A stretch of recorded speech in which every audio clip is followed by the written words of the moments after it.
There are 206 bones in the human body. 207 when we talk about Deadpool and Wolverine.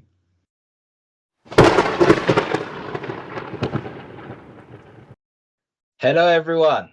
Welcome back. We are back. The Eye of the Storm podcast. You know what? I'm excited about this, but we're just going to before we get straight into the main discussion, that's how I know why you people are here. Let's just give you movie recommendations. So, guys, quick. What's the best recent thing that you've seen? I'll keep it short. This week, I watched Goodbye Lenin, which is a German comedy from 2003, which is about, it's probably one of the most well-known, somewhat recent German movies. And what's it essentially about? It's about this family in East Germany in 1989, just before the collapse of East Germany. And the mother has a heart attack and goes into a coma, wakes up again after 8 months. And during that time, East Germany has collapsed and everything has changed. And the doctors tell the children, any kind of shock or upsetting news will kill your mother. And so the son decides to recreate East Germany in her bedroom, right? So he everything from clothes to food to he makes fake newspapers, everything, just to keep the illusion going that nothing has happened. And obviously that's a very improvised lie, and every time a crack forms in it, he has to fix it with another lie, and that has to be fixed with another lie, and it gets out of hand very quickly. And it's this great satire of kind of how East Germans kind of experienced reunification 30 years ago, and how it wasn't all positive and it wasn't all negative, but it was just this big momentous event that different people had very different reactions to. And the movie kind of satirizes kind of that entire topic, how people reacted to it. How it worked out for some, how it didn't work out for some, how some people were just unable to move on. And it's just great. It's just satire done right, because it treats it like there's a humanity to it, there's a dignity to it, there's layers and symbolism and all those good things, but it's also just a very human story about a son who wants to protect his mother. And it's just a great movie. And if you kind of want an insight into kind of German culture, especially that piece of history, you could do a lot worse than Goodbye Lenin. Cool. Well, before you skip me, I binged Supercell this week. This was so much better than I thought it was ever going to be honest. I thought it would be just like the kind of typical black kind of like gang film that you get in like London or whatever, with like a bit of superpower sprinkled into it. And I was wrong. And like, in no way is this like kind of like a Game of Thrones or anything like that, but it was just damn good. It was just like so enjoyable. And basically, like, the basic premise of it is that, you know, these sort of 500 people have had sort of these superpowers in them sort of activated, almost like in like the Inhumans, where like sort of a certain gene in them sort of kind of awakened. And one of the characters has time traveled to the future and is seen that his girl that he's recently proposed to is dying in 3 months. And he has to sort of bring together all these 5 different characters to try and stop the threat that's sort of going to come against them, essentially. And sort of in doing so, he's kind of sort of having to try and find these people, which he sort of only has a first name for, essentially. And each one of the 5 characters has something interesting kind of going on in their lives, which they have something interesting going on in their lives, and then obviously they then add the superpower element to it, which they didn't sort of kind of expect or sort of happen, which then adds further complications to what's going on to their life, as well as then this guy popping up and trying to recruit them and sort of say that, you know, they need to come together to stop this threat. And it was just entertaining. It was just good. I literally started it on Friday night, and was like, by Saturday morning, I was like, I need to finish the series. Like, it's only 6 episodes. And I was like, I need to know how it ends. And the ending doesn't go as you would expect. And I can't wait for season 2.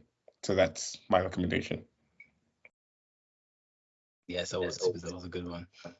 But let me just quickly get into mine, because I'm actually excited to get to Deadpool. But cool. I watched Doom. It was starring a few notable actors like Dwayne Johnson and Carl Urban, the guy that's in The Boys. By the way, The Boys ended amazingly.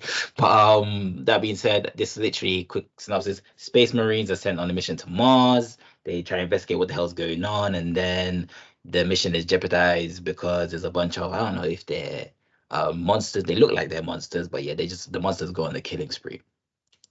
That's literally what it was. It was like I was on a hunt for group survival movies. If you guys do not know, group survival theme is one of my favorite themes of all time when it comes to movies. So I was literally just on a hunt, and I came across Doom. I actually watched it a long time ago before, but I forgot. Like, I literally forgot everything about it. So I felt like I was watching it fresh, and yeah, it was fun.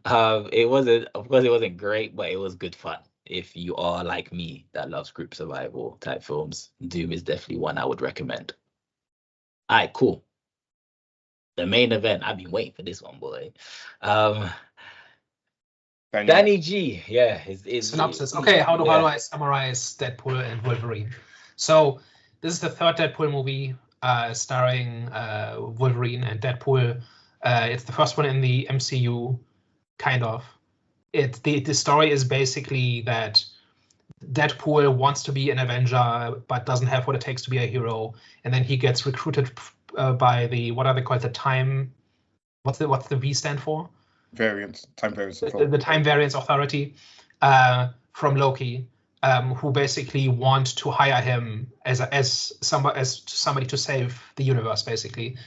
And then when he finds out that involves his timeline being destroyed, he goes rogue, gets together with Wolverine, gets banished into this kind of pocket dimension where all the discarded Marvel characters go, and then they fight their way out. That's basically the plot. And who wants to go first with the overall impressions? I'll kick us off.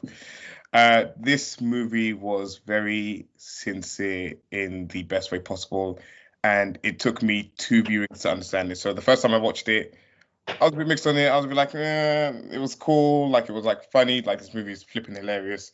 This movie has one of the best openings as well to sort of any comic book movie. I've literally been singing the song and doing that dance all over the house for the past couple of days. It's literally brilliant. And literally the action in it is amazing. But I remember the first time coming out, I was like, I didn't get the point of the movie, and the plot felt weak and the villains felt weak. It just felt like it was just like kind of like glitz and glam without any real substance to it. And then I watched it for the second time, and I watched it with different expectations than I did going into it the first time, and I just understood it a lot more. I understood kind of like the themes that they were kind of going with. I understood like the messaging, and it then kind of like recontextualized, the villains and stuff like that as well in the movie. And I was like, okay, it's not what I was expecting, but for what for what they were trying to go for, I think it was pretty amazing. So that's my overall non-spoiler thoughts.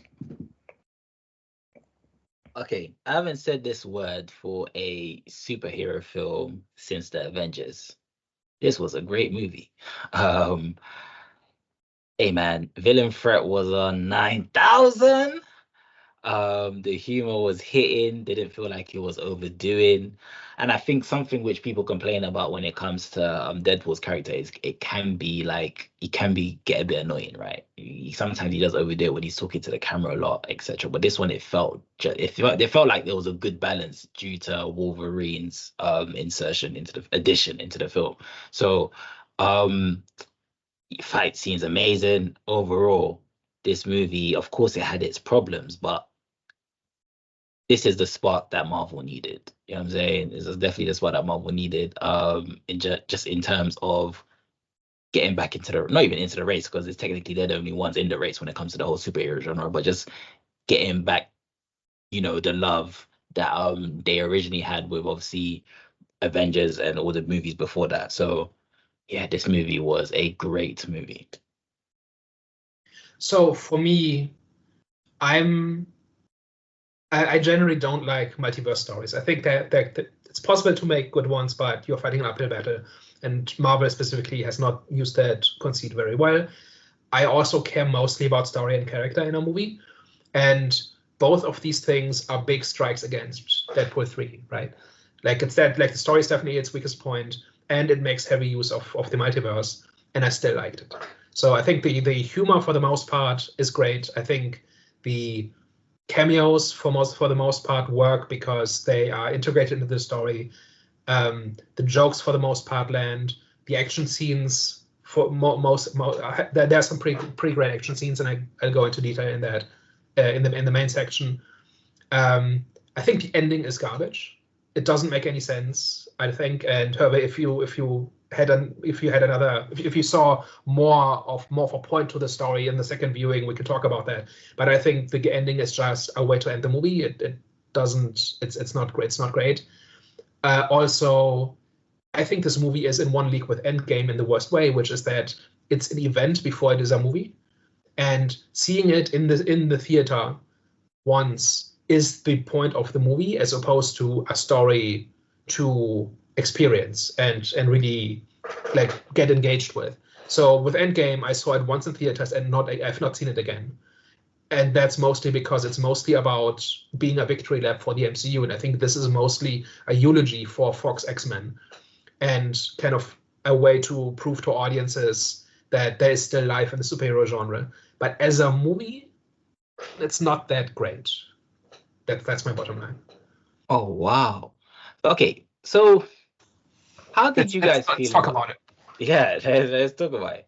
Which I'm finding it. Okay, so how did you guys feel about the storyline? Because personally, for me, right? Because you lot are saying there's, well, I don't know. No, I mean, Daniel, you're saying there's not, for you, it wasn't like a great movie. But for me, in terms of like the storyline, it felt very fresh.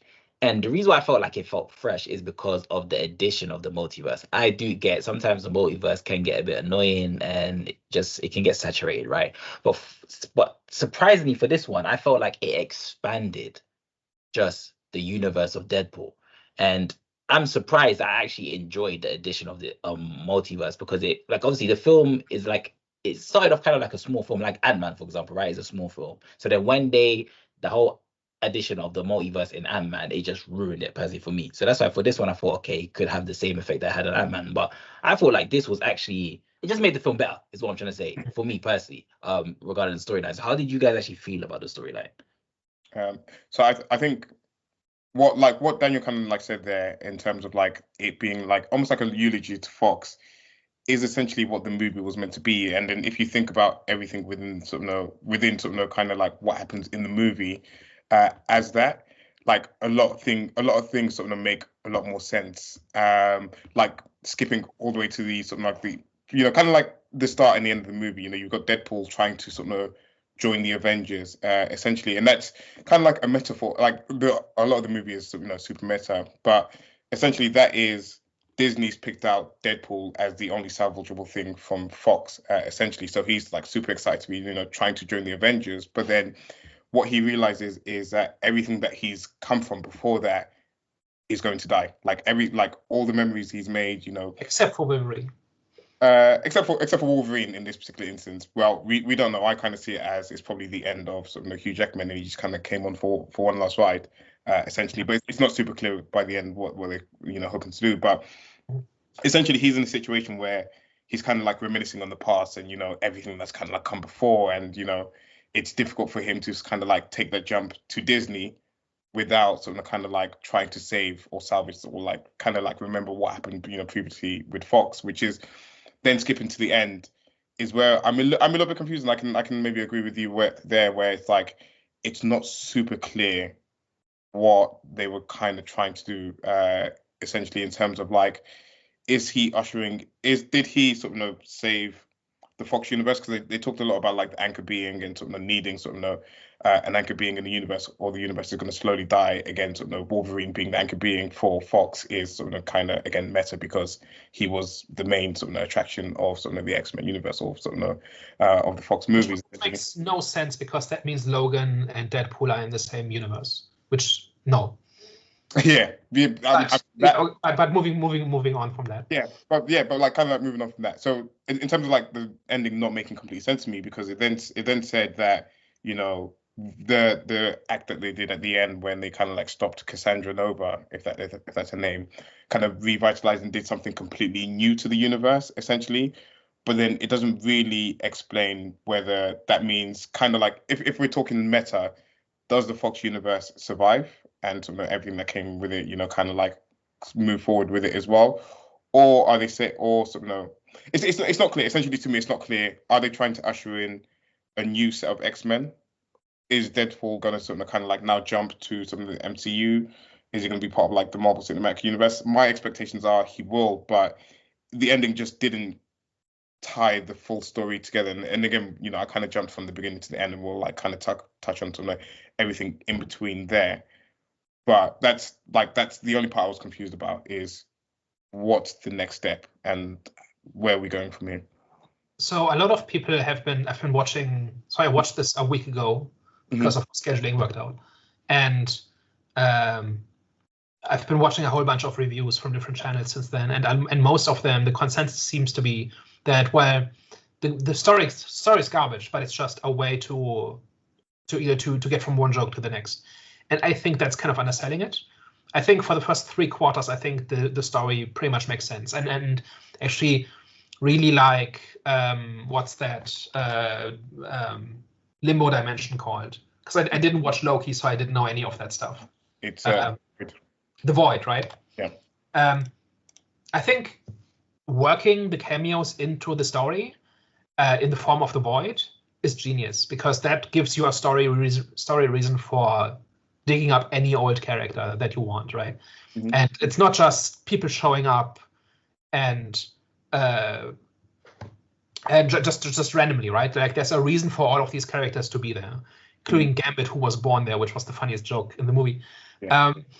But I think this whole thing about Deadpool wants to be a hero and he doesn't have what it takes, so he gets hired by the big corporate entity to save the universe, and he can't do it alone, so he has to dig up Wolverine from his grave. Like all of that is really obvious metaphor, right? Including, and also the Void about this is where all the discarded characters that nobody wants anymore goes, right? All of that is kind of obvious metaphor, but the metaphor stops working halfway through. Like once they get to the Void, it stops mattering. And I think one of the reasons why I consider the story so weak is that the ending does not pay off that whole idea. Like Deadpool does not, when you think about what really happens in the end, right? So there's this rogue. So I think the TVA stands for Disney, right? They hire Deadpool to save the universe. They have sinister motives. They don't care about people, right? It's very clearly Disney, right? But there's a rogue faction within the TVA who are everything that's bad with the TVA, and Deadpool and Wolverine stop them, and then everything is fine. Is that the subversive satire that we've been promised, or am I reading too much into it? And then at the very end, they basically save the web by working together, and everything is fine. And that's kind of lame. And also, I'm not sure that the symbolism. I think the symbolism doesn't work, and you kind of have to ignore that it's there at all in order for the ending to make any sense. Like you said, you saw more in the movie the second time you saw it, right? Like, did you have the same interpretation, or am I missing something? Or no, I had the same interpretation. I think more so on my first viewing, I was kind of looked over the whole sort of it being a Fox eulogy, and then sort of how that contextualized a lot of what was happening in sort of the first part of the movie.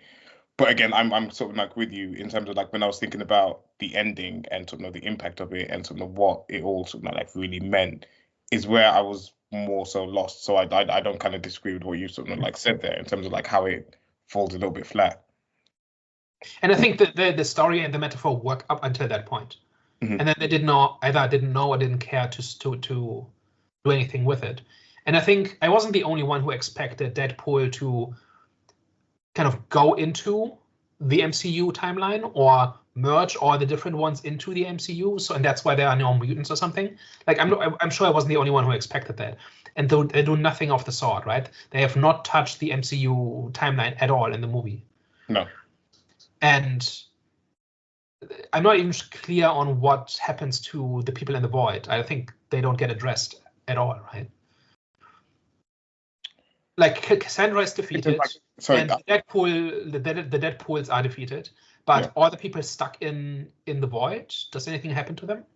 Yeah, they didn't cover everyone in the Void, or just like the characters that we saw, like Blade and stuff. Well, in general, what happens to people in the Void now? Oh, people in the Void go there to die. Essentially, like that big alive monster. It like essentially the void is meant to be the end of time, which is what sort of Kang created, sort of where to like prune all all branches of timelines where he might possibly sort of come back again and sort of start the Kang multiversal war. This is where it pays to watch all the stuff with Disney essentially. So the void is kind of like the end of time where they prune everyone they prune all these timelines to go to the end of time, and then Alive pretty much comes and sort of kills everything that's there essentially. But there are like people that manage to sort of survive, as is shown in the movie, kind of like manage to survive and thrive essentially in the void. So the other part that this raises another question to me is, if the TVA has gone in a new direction, because like in the Loki series, it was very much you prune anything that wasn't part of the sacred timelines. Anytime a new branch line, anytime a timeline branched, you'd prune it, send it to the end of time. But in this new one, they're saying that they're allowing things to branch out, and they're managing all the different branches in the timeline. But then that should then mean that you should kind of maybe start to put people back where they were, that you sort of sent to the void. There should have been some type of hint to like a cleanup process of the void at the end of time on everyone that you've sent there, because you've been doing it for hundreds and hundreds of years. So it's all good that you fixed the timeline and you're allowing it to branch and allowing this multiversal stuff to happen. But then it's kind of bad on TVA to like literally leave everyone that has been pruned previously in the void. So yeah, it's a happy end. Sorry? Is that a happy end? Not completely. No, but they're not. Well, we don't know if they're left there, because Deadpool did ask if he can. He asked the lady if he can do something about it, as in like get them out there. So for the characters we saw, I'm assuming that they've been taken out. So like Blade, Elektra, and Gambit. Yeah. And we obviously saw X-23, Daphne Keen's character, part of the dinner table there. So she was clearly saved from it. But it's raised the question about everyone. I think it's kind of skipped over. Right? There's no explanation of what happens to the void now. No. Okay. So go ahead. Well, okay, but I'm trying to understand, what is the problem with the void though? Because I'm trying to get what is the issue that is. So I like the void as a story device for just excusing cameos, that sort of thing. I think I like that part a lot. My larger point is more about what the movie actually accomplishes by the end, and whether that's a good story. So like the void seems like an unjust place, right?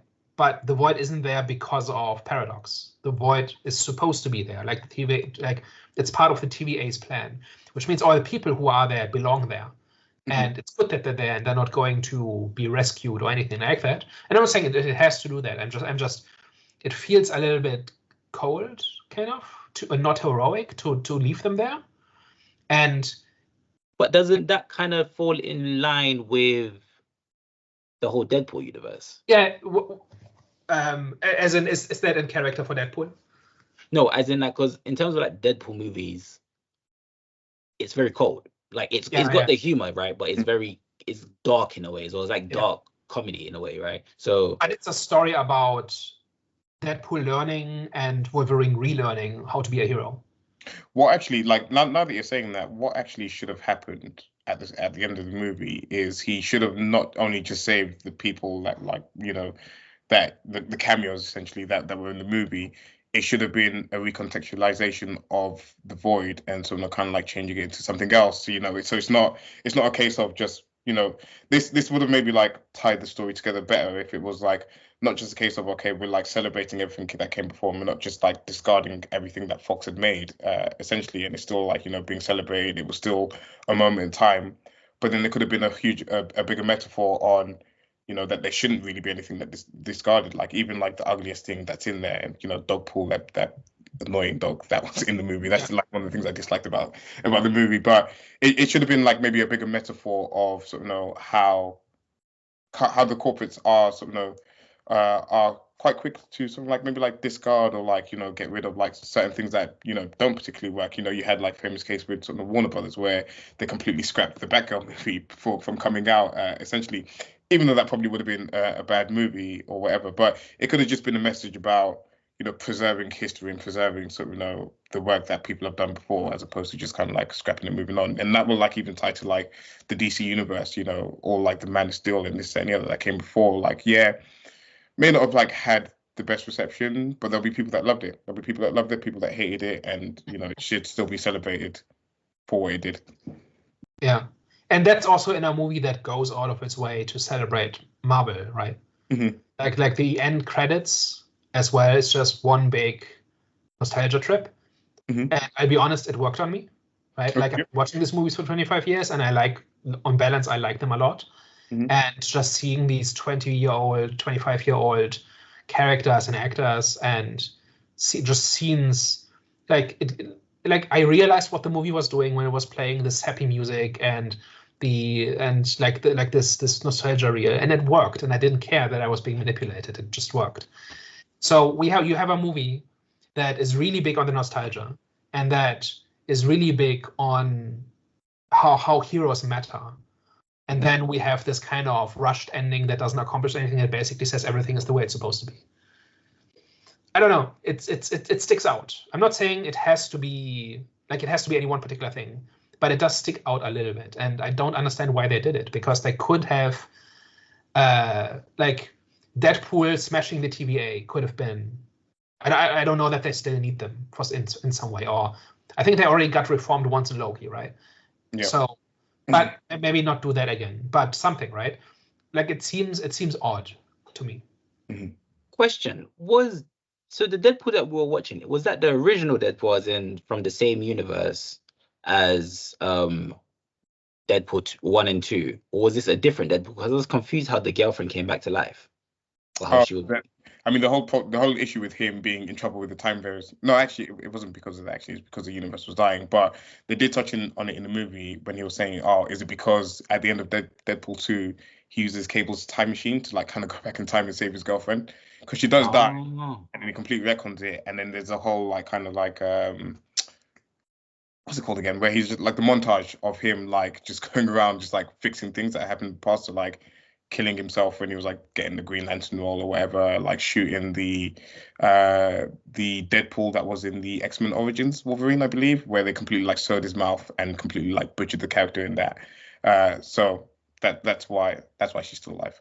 How did you guys feel about the dynamic chemistry between Deadpool and Wolverine? Best part of the movie. Like those two just work, and Hugh Jackman is clearly having a lot of fun. Ryan Reynolds is having a lot of fun. Like getting the slightly edgier version of Wolverine is fun to watch. Like this swearing gets a little bit monotonous after a while, but like Wolverine I think just works. And the dynamic between those two I think is really great.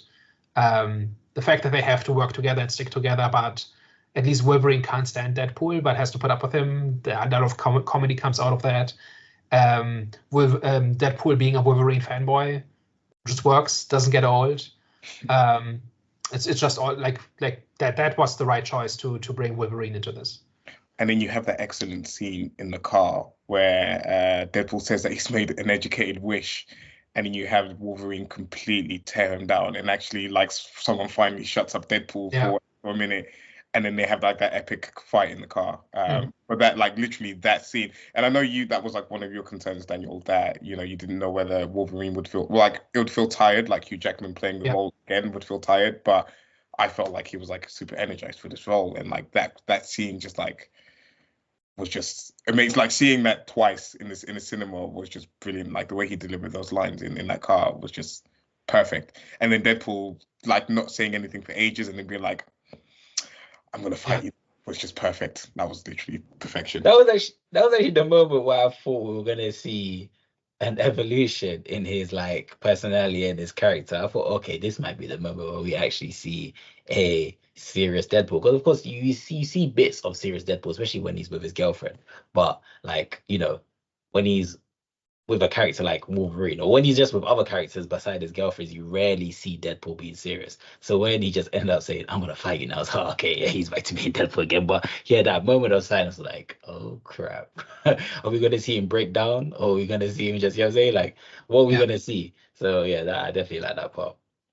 I think the really strong part of this movie is definitely the character stuff between Wolverine and Deadpool. Like, Like there's not a lot of somber scenes, but the ones that are there, I think, generally work. And it's not just let's say something sentimental to balance it out. I think it really quite works. Like that whole thing about Deadpool appealing, like his plea to Wolverine, where he says my entire universe is in this picture and I can't save them on my own. I thought that was a strong line as well. I think as well, because obviously they have such like contrasting personalities. So like whenever they did interact in the film, it just made those moments more memorable for me. Yeah. Good interaction. How do we feel about the humor? Because I think that's something which we were kind of like scared about in terms of Disney gonna kind of like, are they gonna kind of like dumb it down? Are they gonna, kind of put like a lock? As in, like, you know what I'm saying? They're gonna just pretty much dumb it down. You know what I'm saying? So how did you guys feel about it? They did about make a joke about that, right? With the cocaine stuff. Yeah. Like, what was the cocaine? Hold on, what was the cocaine? What was stop talking about cocaine. Wait. Say that again. What was the cocaine one again? Like Disney has one rule: we don't talk about cocaine, and so the entire movie they won't shut up about cocaine. Crap. Yeah. About how they can't talk about it. Yeah. That was a neat one. They had go ahead. I was gonna say they had a very risky joke in there as well about the Boy Scout, about something about like being touched by like the Boy Scout leaders or something like that. And I was like, okay, that one got like an ooh twice when I watched it. But although generally I think the humor is pretty calculated. It felt a bit like a celebrity roast, right? Where technically they're insulting the famous person, but it's all above the line and it's all careful and everybody is deliberately not going somewhere where it could actually hurt, right? So the jokes about how now that we got you back, they're going to make you do this until you're 90. It's an obvious joke. There were a few others, right? What were your thoughts about his whole joke about the multiverse just not working at all? Yeah, this whole thing like multiverse not a great idea or something like that, right? Or has its ups and downs, or welcome to the MCU, you're joining at a low point. Those are all very obvious jokes and very calculated. It's not actually Disney kind of coming clean or I don't know, like it's not an actual change in Disney. I don't think. I think those are things that had to be there, and they could have made a lot more jokes that actually have actual edge to them that they didn't do, right? So, for example, they didn't make a joke about She-Hulk, which they could have. Sure. For example, and that one would have had real edge, right? Because that one would have upset some people. I'm not saying it has to be any one way or another or anything like that. But if you want to actually satirize stuff and actually go somewhere where people are challenged, then making a joke about She-Hulk would have been the way to do it. Or about how Elektra is the reason why there weren't any female-led superhero movies for 15 years, right? And in my head, I have a joke that you could make in that situation, but like they didn't mention it, right? And the joke is essentially they are in the temple or that ruin, and they make the plan about how to attack Cassandra. And then Elektra says, "Okay, let's go." And then she goes, and Deadpool holds her back and says, "Well, let me go first. I don't like it when you do." That would have been a joke, and that would have been actually like challenging the audience, like saying like that would have been a joke about the audience that not everybody would have liked. So they were very careful to not upset anybody, including Disney, with the jokes. And I'm just saying everybody's giving them credit for being brave and for like laughing about themselves, but it's very Disney, isn't it? Okay. I thought it was hilarious. I thought a lot of this movie. There were some funny ones in there, right? Yeah. Like I'm not saying they were bad jokes. I'm just saying I'm not giving them any credit for kind of almost crossing the line. But they never do. Is my point. Yeah. They never actually do something where you say, "Oh, that's going to upset somebody." Yeah. I think they kind of got away with it by making the inappropriate jokes more like more insulting towards themselves. Self-deprecating jokes, basically. Yes. And the banter was a bit witty. So I think they said, okay, you know what? we can't go OD with the disrespect because some of our audiences will get offended. So let's find a way to kind of like, let's find it in between. And although people were happy with what they said about DC in this, when obviously we got the Henry Cavill cameo. Yeah. Well, it's to make jokes about somebody who's not in the room, right? Yeah.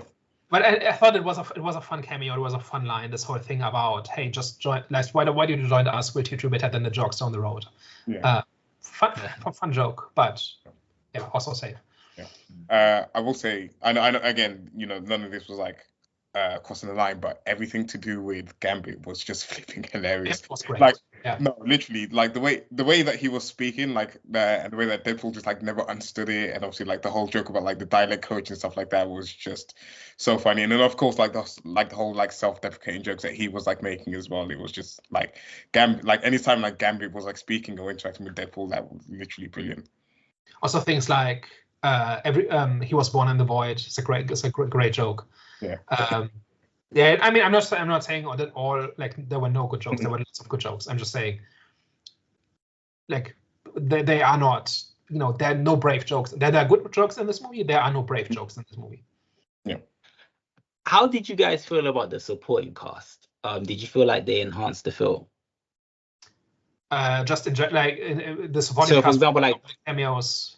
As in, like, for example, like the Blade, the what's his name again? Gambit, whatever his name is. What's his name? Gambit, Elektra. Yeah. How do you feel about their addition to the film? So I like the Blade movie, so I'm happy he was there. He got some good lines. This whole thing, only ever gonna be one Blade. That's a great one. I think that one is the closest to speaking kind of truth to power kind of thing, because like there's no good reason for why there hasn't been a Blade movie. Elektra, like they just couldn't find a way to make Elektra interesting. Who else? Gambit was great. That was kind of like the highest hit rate in terms of jokes that landed, I thought. X-23 as well, which kind of added like a little bit more of a emotional support for Wolverine in this movie over anything. Yeah, she didn't do very much, but like, yeah, she had good presence. Somewhat less intense in her fights than in Logan. Like, she really goes to 11 in Logan. Maybe it's because she's smaller and so it looks more impressive. I don't know. But I thought I was more impressed with her fights in Logan than this. Generally, the fights I thought really had like a 50-50 hit rate. There were some that were really good and some that were kind of mediocre. Like in terms of ones that were good, like I like the Hyundai fight, the inside the van. Oh yeah, that was just a great like a creative use of environment. The one in the beginning where he literally beats people to death with Wolverine's skeletons. Did you not think that one was a little bit brave in terms of like people were like so not like upset, but they were like so concerned about them kind of retconning what they did in Logan and like messing up his like perfect ending, and they just literally start the movie by digging up the course and him beating up the TVA agents. I thought that was brilliant as well. And outright saying, "How do you think we're going to do this without disrespecting Logan? We're not." Yeah, it was perfect. Yeah, that was perfect. Like I wasn't upset by it. Like it's not like I have a problem with it if you actually undo like character arcs and plot like that I liked, right? Yeah. But that didn't happen here. For one, because it was a different Wolverine, right? Yeah. Like nothing that happened in Logan was undone, and the fact that he digs up his corpse is first of all it's hilarious, and then the fact that he beats up the TVA agents with Wolverine's bones is also hilarious. So I don't see anything to be upset about there. No, it was more so before the movie. I don't think many people have said it after it, but it was like more so when they were bringing back Wolverine, people were like, "Oh no," but like Logan was a perfect ending. But again, I didn't see anything wrong with it. I thought it was like. And I think you had to go for that joke because Logan was such a good ending. Like you couldn't undo that. You couldn't undermine it, and you don't undermine it if you make a joke out of it. So I think they did exactly the right thing. One fight scene that didn't work for me at all was the attack on Cassandra's castle, because they literally just drive up, get out of the van, and then fight. There's nothing else to it. And I don't even think the apart from Blade, actually, because Blade's one was like really good. And just to touch on that as well, when he came through, I was genuinely surprised with that one. I was like, yo, like Blade's here. But I feel like that's when he appeared, right, in his first introduction. Sorry? Do you mean when he was shown for the first time? Yeah, just doing like a quick callback. Like that was like brilliant. But in terms of like that particular, I wasn't like super impressed by like, I know people like were like wowed by Gambit. I didn't think it was like that impressive, like the whole like kind of like fight sequence there. But the only part I did like in that was actually like just like anytime like Blade was kind of like messing shit up on there. Yeah, I know, and it was fine, but it was literally just standing in a circle fighting. Yeah. And the fact that some of them got beheaded, well, that's nice, but it's not like it's not interesting choreography, right? There was nothing like they didn't use any of the powers in interesting ways. There was nothing about the set piece that was memorable. It was literally just two groups fight. And they did that in Civil War in the airport fight, where they literally just ran at each other and just fight. But then they broke off into smaller sub scenes. Each one made unique use of the different powers, and here they just punch each other and stab each other. And I thought that was really weak. That scene also wastes one of my favorite Blade lines, which is the one about ice skating uphill.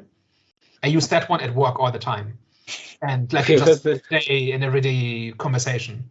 And the fact that it's fine that they used it. I like they should have used it, but they used it in the worst possible way. Like it didn't make any sense in context, and it all kind of got drowned out by the music, and didn't like that. Could have done it better. Oh, you guys really didn't like that scene? So my problem with it is that it's just a fight. There's nothing to it, right? And yes, like Deadpool and Wolverine have to get into the lair, and they have to confront Cassandra, and that's all fine. But couldn't you have come up with some interesting ways to use these powers? Like X-Men specifically, X-Men fights are all about the powers, right? Like Days of Future Past is one of these where like one of them makes the portal and the other jumps through, or like the teleporters, like Azazel and Nightcrawler. Like X-Men fights specifically are all about the powers. So how come you have a room full of X-Men characters and none of them do interesting things other than Azazel teleports a few times? So just a wasted opportunity. Like not all fights can be 11 out of 10, right? But it's like this is kind of a big one, like in the story. So couldn't you have come up with something interesting? So that was one of the weaker ones, and like about half of them were really good, and half of them were kind of like this. And there was a bit of a shame. I was going to say, I know you said that you liked how overpowered Cassandra Nova was, but I thought that it just made for less interesting fights between the two. Just because you didn't really get any like really good fight scenes between like Deadpool Wolverine and Cassandra Nova. It was like she could literally kill you in an instant if she wanted to, but she was just like literally just toying with them. And I'm never a fan of like either a hero or a villain being that overpowered where literally you can't touch them for nothing at all. Like you literally can't do anything to them. And if you put this like MacGuffin like helmet on them where it like blocks their powers essentially, but it just seemed like a waste a little bit. And I was actually looking forward to it, you know, when they were like kind of like teasing her and this and the other, Charles Xavier's sister. I didn't know too much about her, obviously, like kind of like going also hilarious that her motive is that she was kind of forgotten and dumped when her father got all the attention. Yeah. Like that was a neat joke. Yeah, pretty much. But she was just too overpowered. They could have just like toned it down a little bit and just like made that a little bit interesting. But I don't necessarily think I had an issue with that, because you kind of like had to outsmart her. Because obviously we know that Deadpool and Wolverine are known for their physicality, right? So like, okay, cool, they've met someone. Now they're kind of like, because they're not generally the ones that are known to be the thinkers when like in their groups or whatever, right? So now they're forced in a situation where they're gonna have to get out their comfort zone, and they're gonna have to actually like think into how they're gonna have to actually think into how they're actually gonna beat her without their specialities, you know what I'm saying, known for what they're known for. So that's, for me, it kind of took them out of their comfort zone and it brought them into like a new space, which is why I kind of enjoyed like how that kind of went down. I didn't enjoy how she kind of went from like a 360, because it felt like she had like a vulnerable moment when obviously Wolverine had that moment with her where he pretty much told Deadpool not to kill her, and then all of a sudden she went back to wanting to destroy the world. So I was like, okay, that was done a bit abrupt. I get it, like, majority of her life she's been evil, but still I thought there was going to be some sort of, I thought something was going to come out of that, interaction that she had with Wolverine that moment, but still. But besides that, I did think the whole, like, her being, I didn't necessarily have an issue with her being that powerful, because it brought out a side of Wolverine and Deadpool that, just brought them out of the comfort zone. It was refreshing to see for me personally. I do feel like that moment was a very good, like, end to kind of like Wolverine's arc there, where he sort of was the reason why like all the X-Men died in his universe, and he's like kind of like been trying to find a way to like undo it and this and the other, and he had to like kind of like face himself a little bit, and in the end they could have quite easily killed her, but it was a case of what would Charles do, and like him kind of like re-becoming an X-Men, and obviously like he kept the suit on throughout the whole movie as a way to like still feel connected to it, but then that was like just seemed to be the best way to like end it, for him to again feel like an X-Men and doing what sort of Charles had taught the X-Men to sort of to be essentially in his universe. Yeah, and he's kind of like, he's what happens when a bad person runs into Charles Xavier. Mm-hmm. Right? Not that Wolverine is a bad person, but he's not a hero by himself, right? He becomes a hero by being around the X-Men and Professor X bringing out the best in him, right? And Cassandra is kind of the person for whom that is not true, right? You can imagine her being a good person if she had known her brother, right? Because then she would have had the kind of support where she could have afforded to be a good person. And so for the person for whom that worked out, try to really get through to the person for whom it didn't. Mm-hmm. That I like that quite a bit. Yeah. Can I also say about Cassandra Nova, that thing that they did where she was putting her hand through people's faces was great effect. Was like amazing. Like that was just like so creepy, and it just looked so amazing on screen. Especially when she did it to Paradox, and she's just dragging him by his face. And it just kept going. Yeah, it was just that was brilliant, man. That was brilliant. You find that creepy? How about this? Yeah, pretty much. Question: how did you guys feel about all those Deadpool variants? I like that scene. Like, first of all, I like that they did a hallway fight. You remember those? Like in Daredevil season 1, they did the hallway fight thing where it's just, and it's an homage to Old Boy, the Korean one, where the character just goes down a hallway and just beats people up and just keeps going, and there's always more goons, and everybody gets tired. And that fight in the alley with the bus, that was shot like the hallway fight. And I thought that one was really good, and it just kept going, and they started getting tired, and then they continued, and just generally the whole thing about, like, with Cassandra, you can't just fight her, right? So there can't be a big fight in the end. So the idea of fighting all the Deadpools, I think, works. Mm-hmm. And what's funny about that scene as well is when I found out that the Deadpool of the dog, he couldn't heal himself. When he ended up getting shot, I was like, oh damn, that scene was great. Yeah, that one, yeah, that really kind of hit for some reason. That one, like, whenever Deadpool is involved, you're trained to not take it seriously, right? Because he's just going to heal. Yeah, and you think that's going to happen, and then you get the one Deadpool who can't heal. Yeah, that one worked perfectly. And it worked in his favor as well, because now he gets to keep the dog. So it was like, and that dog getting abused by him or something? Because it seemed like he was trying to run away from that variant. I didn't catch that. No, I just think the dog just kept running to that other Deadpool for whatever reason, or he just kept like running off and like being found by Deadpool. Maybe it was just his face, because there was a scene. I feel like there's a scene in the end where the dog looked like, he didn't want to go back to the owner, but that could be. Like, there was a thing about how nice pool is not that nice. There's a thing that how nice pool is not that nice. Yeah, like there's this whole scene where he comments about how attractive Lady Deadpool is so short after having her children, and how that has to do with the regeneration powers. And then Deadpool says, "That's not a very nice thing to say." And Nice Pool says, "Oh, it's fine. I identify as a feminist." Right. So. So like there was like this creepy vibe about Nice Pool, right? He was always nice, and he didn't come across as sincere. So the fact that the dog kind of caught onto that there seemed to be something going on there. Not that he was maybe abusing the dog or anything like that, but like that nice pool is not that nice at the end of the day. And the main Deadpool is who the dog wants to be with. Okay, so question. I think this is going to be one of the most important questions of today's discussion. What does Deadpool vs. Wolverine mean for Marvel? Well, we don't know.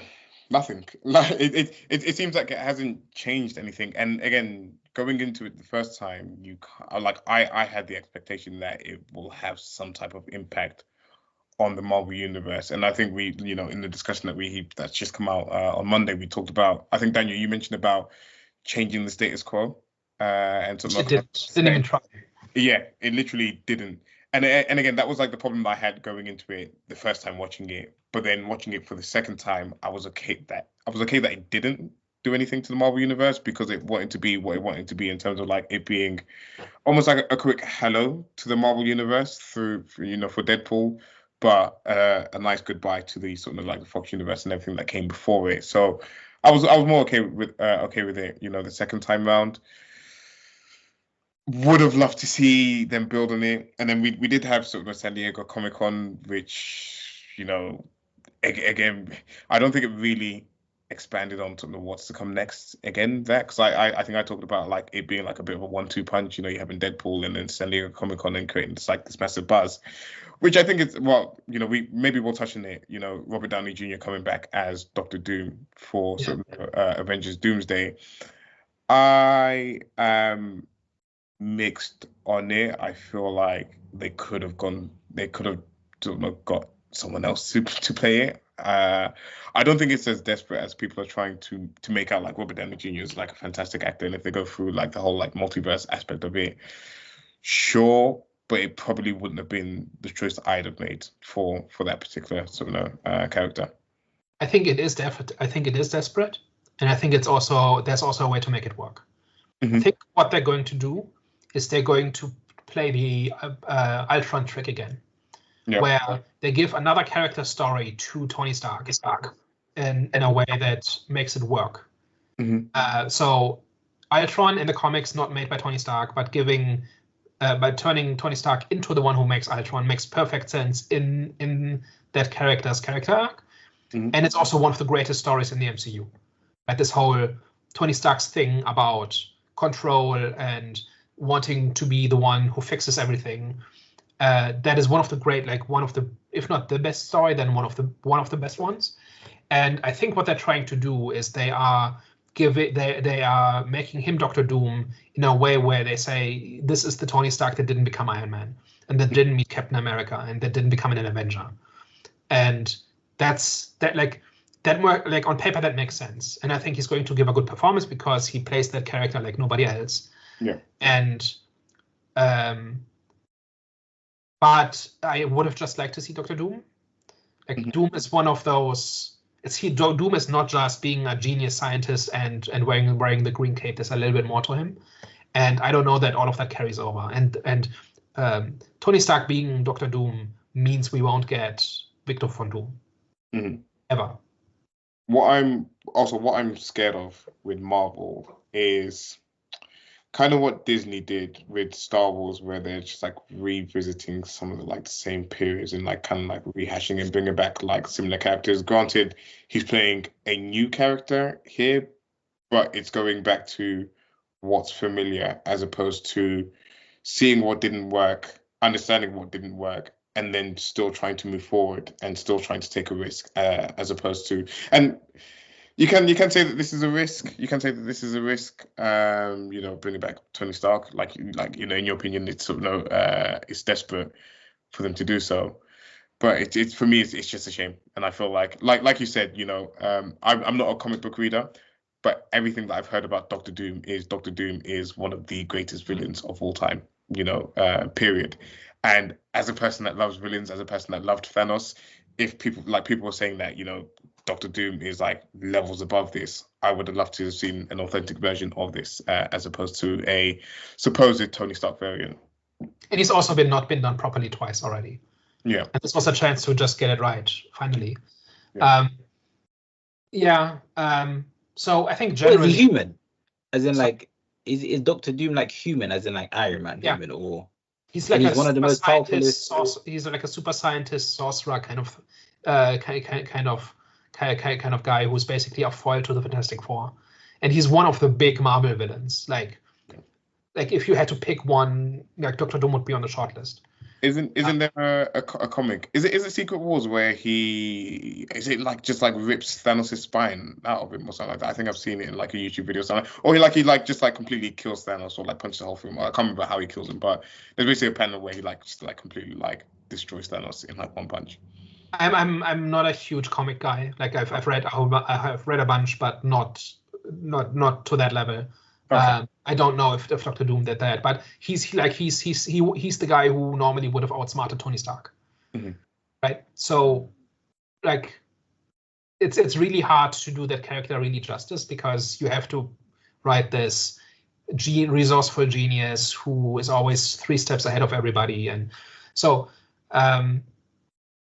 To bring this kind of back to Deadpool a little bit, like Deadpool, I like legitimately expected Deadpool to actually do something with the MCU, and it really didn't. Right, almost all of it is Fox stuff, which basically means, like Jonathan, you earlier asked, what has Deadpool meant for Disney so far, and the answer is about 450 million. And I think there's a little bit more to it. One of them is that it's making a bunch of money. This will crack $1 billion. Like I checked local theater like admissions for my local theater, and they're almost sold out a week in advance.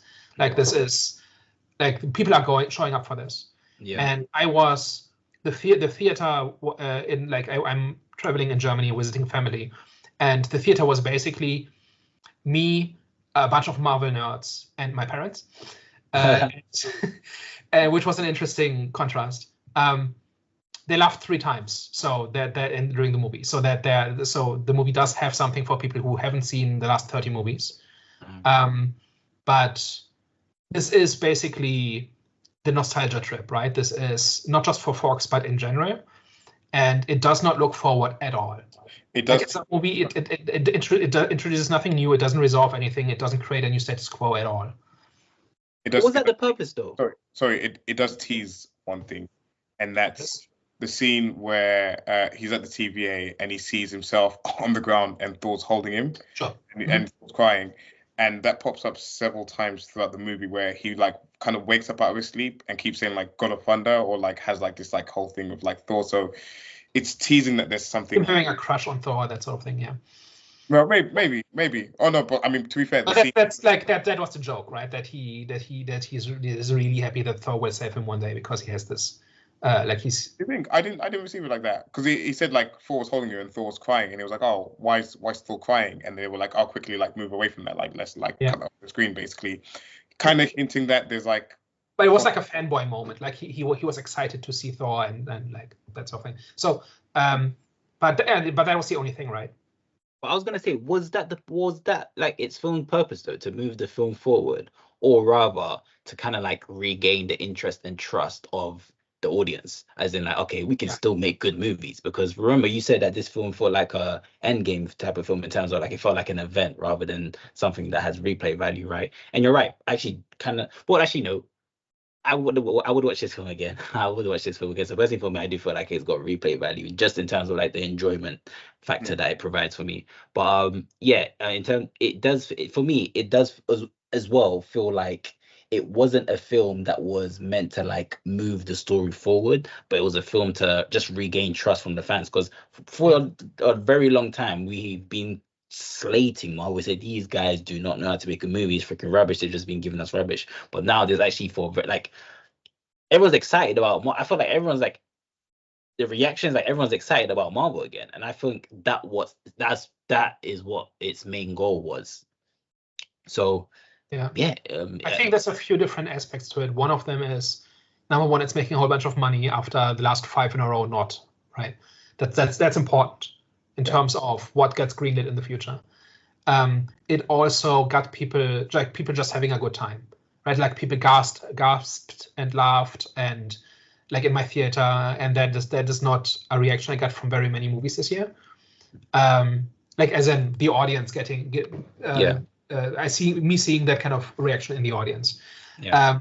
And people were just, it was like I think the main point of this movie, aside from generating goodwill, is also it's the audience celebrating itself.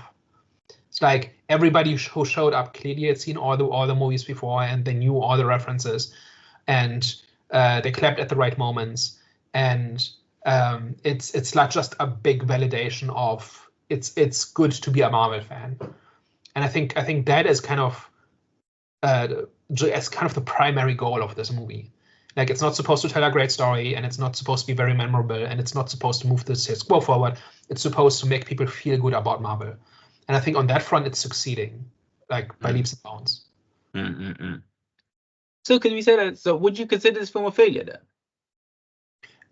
It achieved what it, sorry, not to interrupt. No, I was gonna say no. Like, based on like everything that you said there, it's doing everything that it's meant to be doing at the moment. No. Yeah, like exactly. It does what it wanted to do, which maybe wasn't what everybody wanted it to do. But I think it's definitely a success. I think it also could have kind of cleaned up the MCU a little bit. Like, if any movie could, it would have been this one. Sure. In terms of the whole multiverse thing and everything, like name it, and it could have been fixed in this, right? With very little effort. And I think it's just noticeable that they didn't try. Yeah. I'm not concerned, because Deadpool is Deadpool and Ryan Reynolds is Ryan Reynolds, but it didn't completely answer how he will interact with all the other heroes. Of course, he's still going to be the Merc with the mouth, but this is in an R-rated movie with sort of Wolverine and someone that he has like sort of great chemistry with. But how would he interact in the world with sort of the Fantastic Four or like Thor or like Spider-Man and stuff like that? And I still can't completely see it.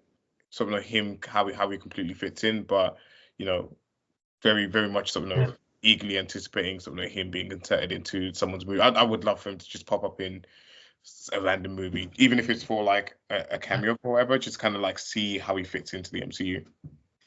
Notably, everybody in this movie talks like Deadpool. Yeah. Right? Like, everybody has the same voice. So everybody else is a character in a Deadpool movie. Mm-hmm. And you're right that it's different if Deadpool now appears in an Avengers movie, because now he can't talk like this, and the other characters can't talk like this. Yeah. Right? So I think pretty much the only chance they have is to really tone him down, and he can't curse, right? He can't be that brutal. Like, I don't know what that looks like in a regular MCU movie, and I don't know if that's going to happen. Personally, what I would like to see is, how in the later DCU they kept putting in Wonder Woman cameos? They did nothing. Do that with Deadpool. He just shows up in a scene, looks like, gives somebody a thumbs up, and then disappears. Just make Tenement Stanley. Like Stan Lee, or like Wonder Woman showed up in all the Shazam movie, or in the second Shazam movie, did nothing. Mm-hmm. And just do that. Just do that with Deadpool. Like, don't integrate him with the story, because I think that would just ruin the character. Just have him just be in an elevator or walk down the street or something. Like, so he essentially, what we're saying at the moment is how currently things are. He couldn't be one of the leaders of the new Avengers that are being formed. I think you would have to turn him into a different character, and that would lose all his appeal. Yeah. Like, you can't do that kind of humor. He can't curse. He can't be as violent. And if you take all of those things away, there's not much left. That you basically got Green Lantern, right? It's still Ryan Reynolds. He's still charming and all of that. Mm-hmm. But it's not Deadpool. And I don't know how you can do that. Like, can you actually... Like, one of those concerns was with Daredevil, right? Also very, very violent, very gritty. Then started appearing in other MCU stuff, which I haven't seen. And the question is it still the same character, right? If you take out all these distinctive things. Yeah.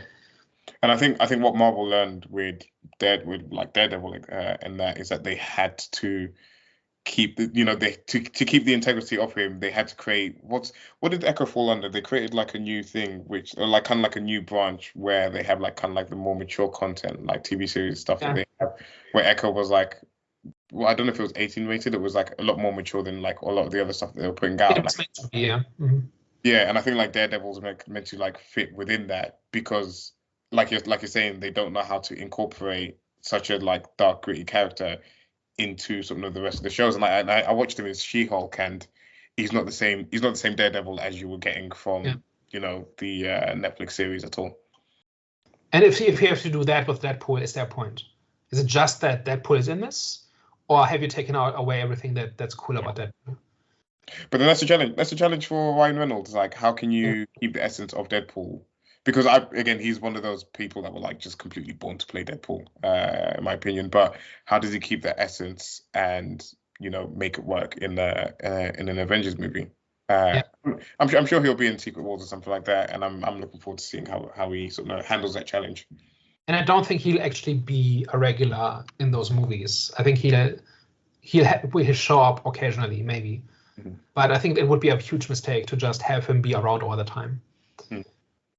I was going to say, could they afford to do that? Because already he's such a big character. And he's made all the money as well. He's one of you see, this is where Marvel are in a sticky situation, because in the entirety of Phase 4, you've kind of seen how they've tried to introduce new characters and they haven't completely worked, or they haven't been sort of as big hits with the crowd. You still have your like Doctor Strange, your Thors, etc. that are still like big characters in Spider-Man, but a lot of the new ones that they had introduced either weren't big hits the first time round, or someone like Shang-Chi, you haven't given us enough of him for him to like really stick with the audience. So then you have like Deadpool, who's a guaranteed hit with the fans. Like, the concern is that they're going to try and shoehorn him in where he doesn't fit. But, yeah, and questions also for how long will Ryan Reynolds do it if it's not fun? Yeah. Like, if he can't play Deadpool the way he wants to, will he actually be up for that? That's another question. Right, guys. I think it's time for the last thoughts. Well, we haven't talked about the Chris Evans cameo yet. Oh yeah, my bad. I don't know why I flip-flopped on it when I was watching it the first time. Like, I saw it and I was like, is he Captain America?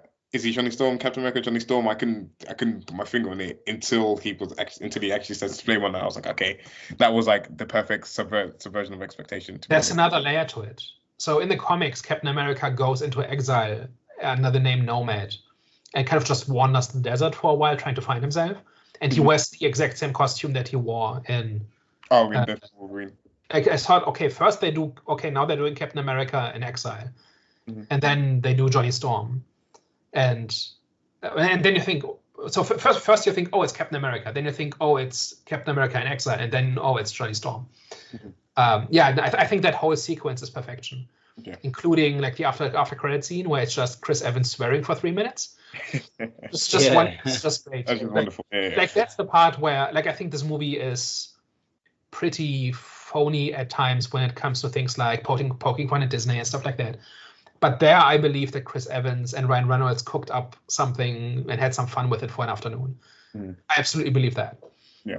Like being able to let go like this after 10 years of playing this very straight-laced character must have been fun. I had one other note.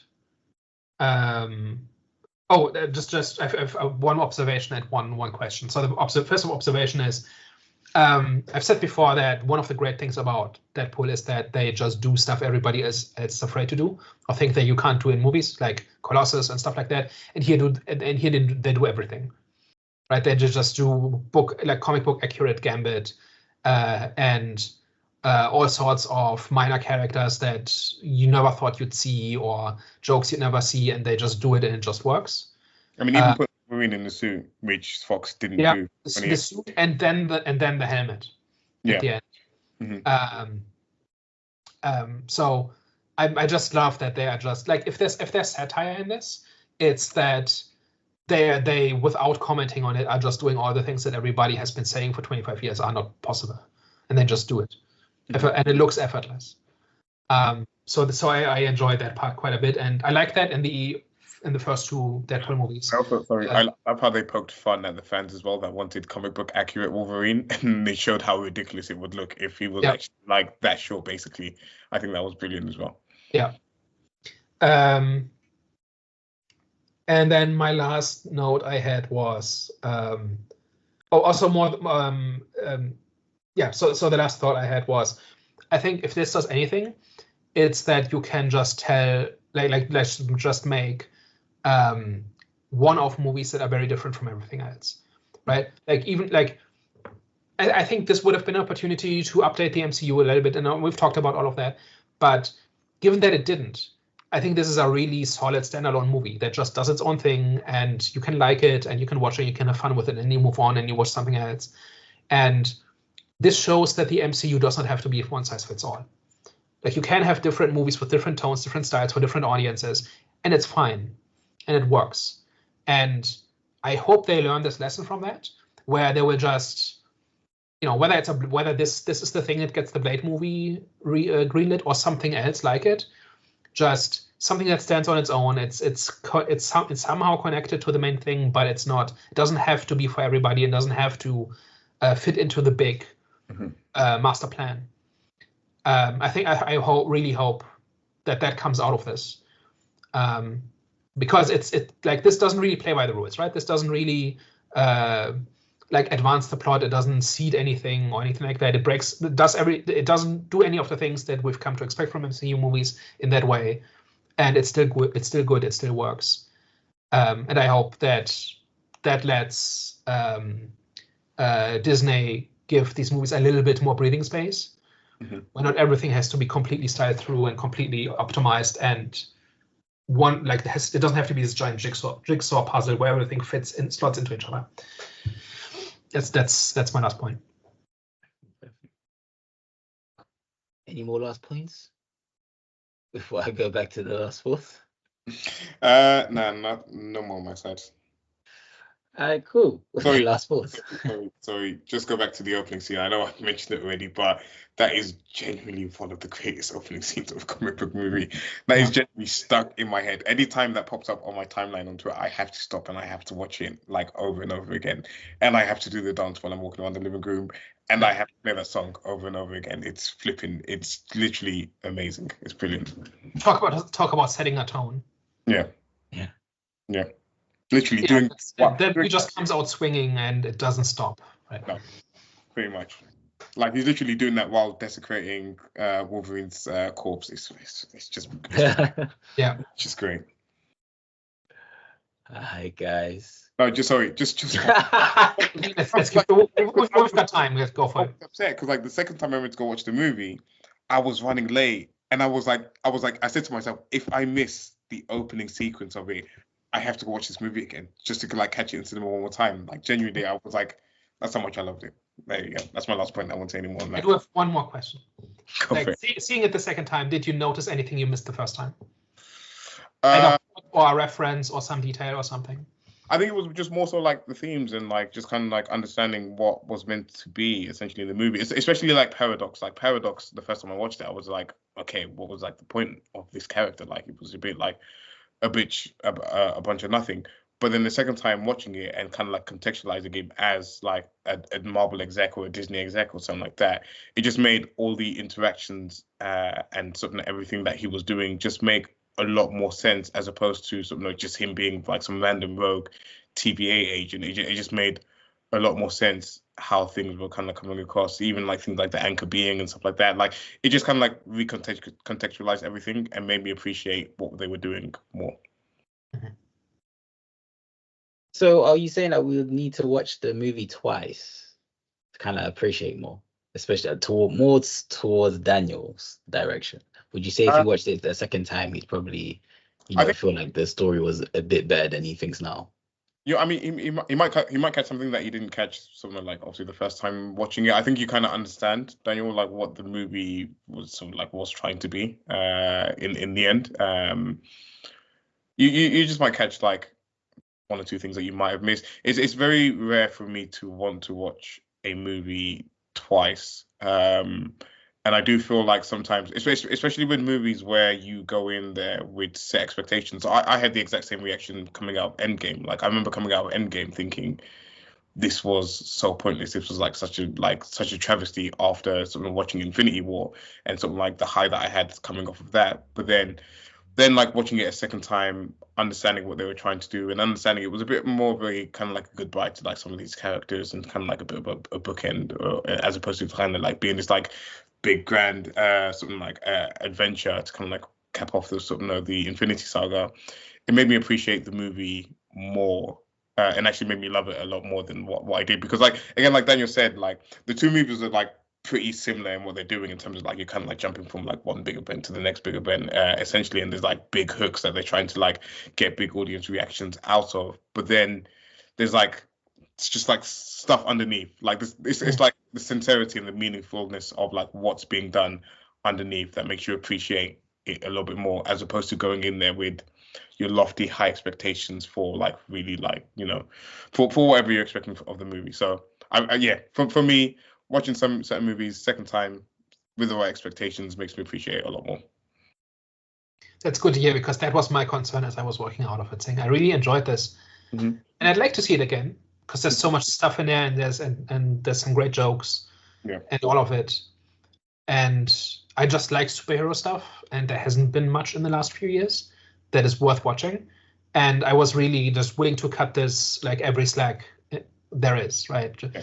But in the back of my head, I was thinking, is this a movie, or is this like a fireworks display? And then watch, like, if you are like every fireworks display I've ever seen is boring after about 2 minutes. Yeah. Right. So, and I don't regret anticipating it. I don't regret seeing it. But while I'm seeing it, I'm kind of bored, and I don't need to see the same one twice. And that was kind of my concern with this movie. Like, does this all go to waste because it's just about the cameos and the shock reveals and the jokes that only work once? But like what you're saying kind of makes me a little bit more optimistic that actually, this is much like this is as rewatchable as the first Deadpool movie, for instance. Yeah, I'd be curious to hear your thoughts if you do watch it again, because even like down to the cameos and how like, because when I first watched it, I was like, oh, you've like picked some like interesting cameos to put in there, like considering you had like the whole entirety of the X-Men universe. But then when you kind of like again like recontextualize the Void being where like all these like kind of like unloved characters are being sent to like sort of be discarded, etc. And then of course it would be these characters in here. And then again, it makes sense as to why Cassandra Nova is saying that I've never had a Wolverine before, because Wolverine's way too way too loved and way too important to be in in the Void. Essentially, it's quite curious that she had like a few Charles Xaviers in there, but of course I didn't see those. I think she said that. Oh, I've had like a few Charles Xaviers. Oh, she says it. Okay. She does say it in the movie. So I was a bit like, oh, maybe it's to do with like sort of like the two different actors that have played him or whatever. But it just even like added better context to that and made me appreciate the cameos more the second time watching. One of my favorite cameo gags is Psylocke. You know the story about Psylocke? No. So Psylocke is a relatively minor X-Men character. I think she makes swords with her mind or something. And Olivia Munn was like her big goal of what character she wants to play if she becomes successful enough is to play Psylocke. And then she gets to play Psylocke, but it's an Apocalypse, the bad one. Yeah. And she's just a henchman, and she just stands in the background looking sinister. And then there's some CGI fights. And then this one, there's a Psylocke in the background, and it's a different actress, but she just stands there in the background looking menacing. But if you watch her, she gives 100%. Like, if I'm going to stand in the background, I'm going to do it like nobody else has done it before. So there's like little stuff in there. Yeah. Cool little law. I'm scared you would ask a question in case you attack me again. No, okay. It just shows that we love these type of movies, man. We love. Like, it's funny. You don't just have to have seen 87 movies. You have to have kept up with the news for 25 years. Otherwise, you will not get these jokes. Like, Gambit stuff does not work on any other level. You have to have followed, or the Blade stuff about how there's only one Blade. You have to have been reading the news for 20 years. the joke about Daredevil as well. Apparently, like Daredevil being Yeah. killed off, and like Elektra being like, "Oh, it's okay," because obviously her and what's his name again? Ben Affleck. Ben Affleck had like that like ugly like split or whatever like that. So even like stuff like that, it's just like, you know, being in the know of that, which is like hilarious. So, There's like at least 2 jokes about Ryan Reynolds' wife. in there, yeah. I can't She plays Lady Deadpool, and Mhm. he talks about how much he enjoys watching Gossip Girl, which was her first big role. Yeah. So it's not just, you don't just have to know like the genre and the movies you have to watch. You have to know the you have to basically, like, there's so many different things you have to know to get this movie. Which, not sure it makes it a good movie, but like if you get it, it makes you feel like you're part of the crowd, right? Last thoughts. Yeah, go on. Cool. Last thoughts, guys. Last thoughts. This is it's a beautiful movie. It's flipping hilarious. It's entertaining as hell. It's emotional in the right places as well. Takes our characters on a good enough journey. Again, you know, with some of these blockbusters, we just ask, you know, again, if you just want to be a popcorn flick, just like put enough in there in the story for it to like make enough sense, and it does that really well. And it's just a great time in the movie, and it's a good send off to the Fox universe, and it actually made me want to go back and watch some of the older Fox movies. I've watched most of them, but it made me kind of want to rewatch some of the ones that maybe like had missed, like some of the earlier X-Men movies, for example. And yeah, it's just good superhero fun, which I love. Danny G. So I think you have to meet this movie on its own terms, right? Which means it's not just a meta raunchy comedy, or it's not just a Deadpool movie. It's also like a celebration of the genre and these films and the community and the culture surrounding it. And if you are up for that, I think there's a lot to like in this. And I think beyond anything of that, like beyond all of that, it's also just this proof of principle that we've talked about, that it is possible to make us like a competent, creative, passionate superhero movie in 2024. And I think that is by far the most important thing about this movie. I'm not sure it will age that well. And I think about a year from now, there will be a reappraisal where people will say, actually, no, it's not that great a movie, and they will go into all the plot holes and whatever else. And I think that there will be something to that. But it's more, like we've said, it's more of an event, and it's more of a celebration of the entire thing, not just Marvel, not just Fox, not just X-Men, not just the MCU, but everything surrounding this. And for that, I give it a maximum effort out of 5.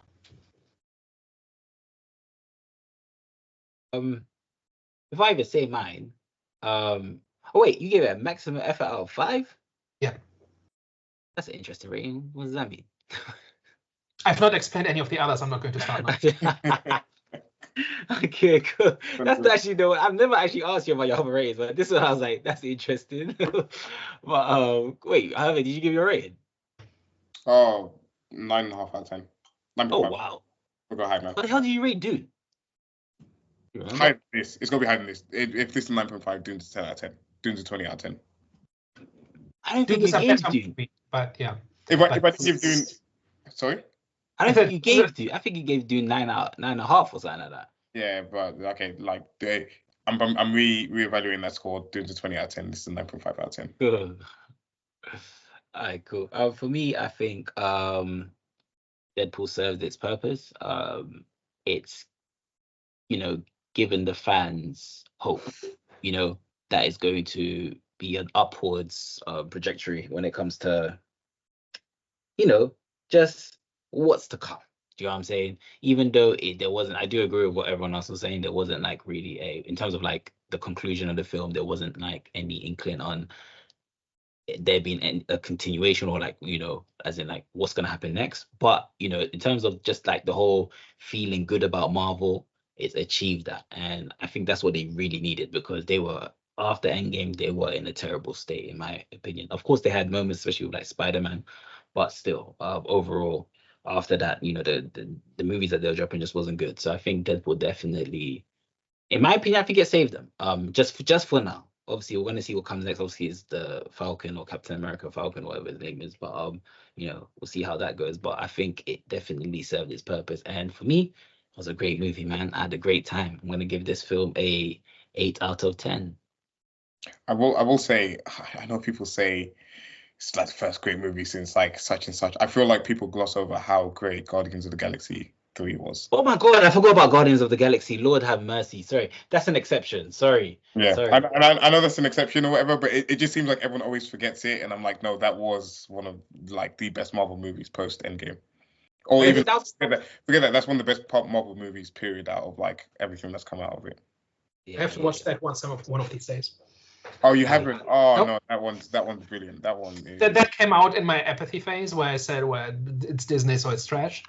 And it's on my list definitely to watch it soon. I would love to know your thoughts, but that one was brilliant, man. I love that one. Hi guys. Well, thank you very much for tuning into today's episode. Teve. Yeah. Thanks for tuning in with us. Please let us know your comments down below. Let us know your thoughts. Let us know anything that we missed. And of course, don't forget to like, share, and subscribe. All right, guys. We will catch you next week. Au revoir. Ciao. Bye-bye.